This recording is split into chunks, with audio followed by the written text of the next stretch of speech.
Why do you look so glum? Were you weeping and letting go of dreams that you know you should be keeping? 'Cause once you let them go. До мен е Кати Костова, която ще ни разкаже малко повече за своя проект. Здравей! Здравей! Филмът се казва "Най-добри приятели за винаги". 17 минути. Аз съм режисьор и продуцент на този филм. И този филм е сниман в Лондон с английски актьори по английски сценарии и съответно диалога е на английски. Историята е за двама най-добри приятели. Момичето, която се казва Нат, си търси приятел за 14 февруари, защото е една седмица преди Свети Валентин и няма гадже. И това е голям проблем за момиче на около 30 е така болна тема. И най-добрият приятел Майк и предлага да й помогне да си намери приятел, да си намери гадже среща за този ден. И в началото почва той организира, как се казва на български, speed dating ивент. Значи това е среща в ресторант с няколко мъже по 5-6 минути, за да може да си избере най-прекрасния. Но това е абсолютен провал. И след това двамата майки Нат излизат на улицата да търсят по улицата някой прекрасен мъж за нея. Минават през най-различни перипетии, търсейки мъж на Нат. Това приключение, което си създават, така ги кара да погледнат един на друг с малко по-различни очи. Мисля, че много хора са чувствали, са си задавали въпроса, когато става въпрос за приятелство между момче и момиче, са си задавали въпроса дали е само приятелство или може да има нещо повече и кое е по-добре, дали да си останат много добри приятели или да прекрачат границата към нещо повече и ако това се провали, какви ще са рисковете за тяхното приятелство. И общо те са въпросите, които се опитвам да задавам с филма. А всъщност сюжета на този филм, идеята за него е изцяло твоя или някой друг ти помогна с сценария? Сценария е писан, идеята е негова от Алистър Маккей, английски сценарист, с който се запознах в Лондон. Аз режисирах филма по негов сценарий. Малко сменихме някои от нещата заради по нужда на продукцията. Примерно имаше една сцена, която трябваше да снима в зоологическа градина, но не можахме да уредим да снимаме в зоологическата градина. Снимахме в един парк на динозаври в Лондон и така нататък. Но основната идея е на Алистър и повечето от диалога е писан от него. Т.е. сценария е писан от него. След това винаги, когато се снима филм, малко се променя филма. Налага се, но кредита е на Алистър Маккей за сценария и идеята. Ти работиш, твориш в Лондон. Всъщност как се реши на тази крачка? Защо не правиш същото нещо, но в България? Аз не знам дали си води емигрирах от България, защото все пак аз си се връщам по различни празници 3-4 пъти в годината да видя семейство и приятели. Но преди 5 години се преместих. Първо живях в Париж по професионални причини, защото аз в тази индустрия все още на моето ниво имам нужда от така наречената day job, дневна кариера. И съответно имам друга кариера, освен филмовата. И заради нея се преместих в Париж преди 5 години. Осъзнах след няколко години работа в IT индустрията, всъщност осъзнах, че ми трябва нещо по-креативно, за да съм щастлива. И почнах курсове в Париж, но се почувствах, че в Париж, във Франция филмовата индустрия е доста по-затворена, отколкото тази в Англия. Бях отишла в Англия на няколко курсове също, така да видя как да се науча и да се запозная с някакви хора, да видя как стоят нещата там. И установих, че там е малко по-лесно филмовото общество е малко по-отворено към нови режисьори, нови хора общо взето. И затова реших да се преместя в Англия. Защо не е в България? Защото в интересен съд нямам почти никакви познати в българската филмова индустрия. От 5 години не съм живяла в България постоянно. Мерси. И не съм имала възможността да си направя добри контакти, за да мога да снимам там. Евентуално някой ден, ако ми се отворят врати. Тук всъщност се запознах с доста хора, които работят в България, в Балканския павилион. Много приятна атмосфера има там.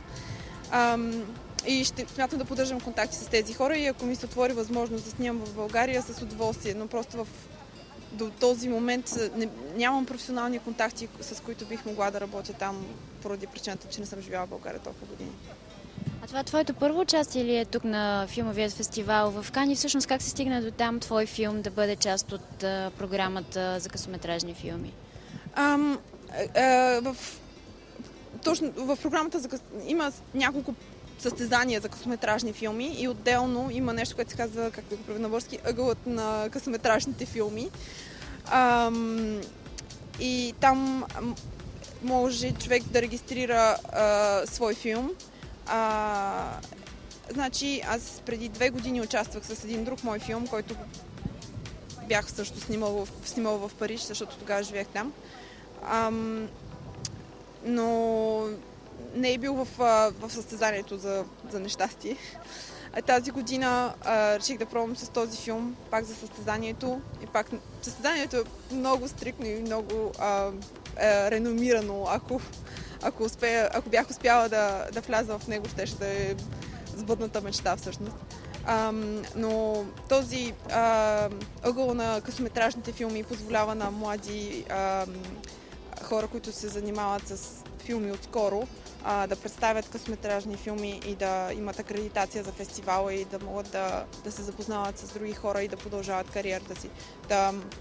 Благодарение на този късометражен филм и преди 2 години на другия късометражен филм, който правих, успях да дойда в фестивал, да се запозная с различни хора и да видя как големите правят изкуство и да се вдъхновявам от тях.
Вчера беше презентацията на твоят филм. Какви бяха отзивите? Отзивите бяха различни. Имаше смях в залата. Това филма е романтична комедия, аз забравях да кажа в началото. Така че смеха е добре дошъл.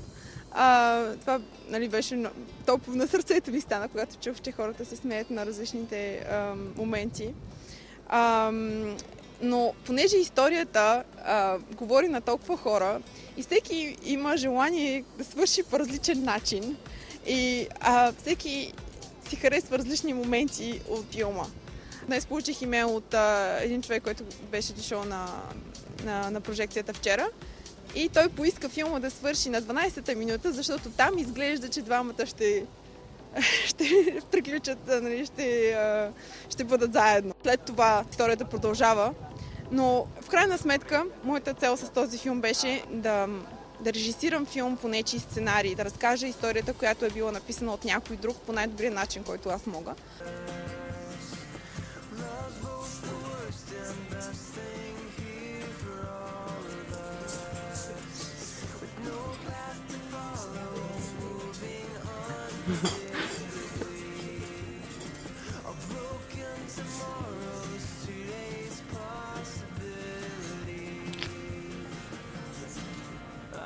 wish that I'd been told.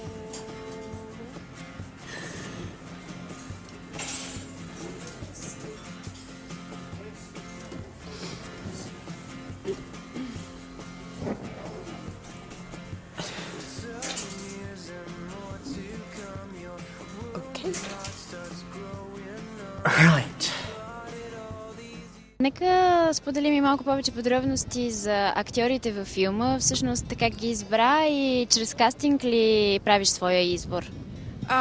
Да, този проект го продуцирах по възможно най-професионалния начин, който знам.